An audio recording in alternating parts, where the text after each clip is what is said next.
Hey, welcome back to the channel. It's Lisa. We've got a ton of extra eggs this time of year. So today we're gonna make some dog treats using just 4 ingredients, super easy.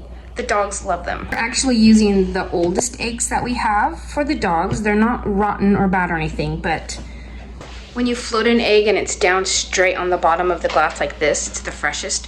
As it starts to tip up a little bit, it's losing some of the gases in the egg, so you know that it's a little bit older. And when they tip a little higher, that's when we tend to use them for the dog eggs. None of these are floating or straight up and down, but they're tipping a little higher. This recipe makes a very small amount. It just uses a half cup of oatmeal, a tablespoon of peanut butter, an egg, an 1/8 teaspoon of cinnamon, and you can add things like applesauce, pumpkin. We're not doing that today. You're gonna bake them at 350 for about 20 minutes.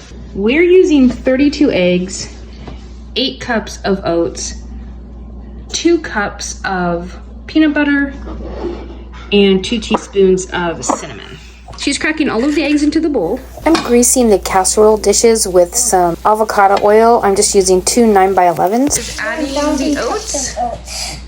I think it's easiest to mix after each ingredient is added. She's adding the 2 teaspoons of cinnamon, mixing it in. And finally adding the peanut butter. Looks pretty good, don't you think?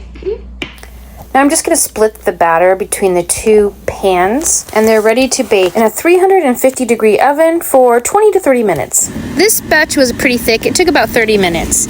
Let them cool and then cut them to whatever size you want. I cut some smaller strips for the little dogs and then some wider ones for our larger dogs. Kelly approves. Ashley approves. Mochi approves. I package most of these big batches up for the freezer to use later, with smaller tubs to pull out to put into the refrigerator because they do mold pretty quickly. It's just all fresh ingredients and they don't keep forever. And always label them. Furry friends, you might want to check out the video I made about saving big bucks on flea meds. I'll link it down below. Subscribe for more videos and I'll see you next time.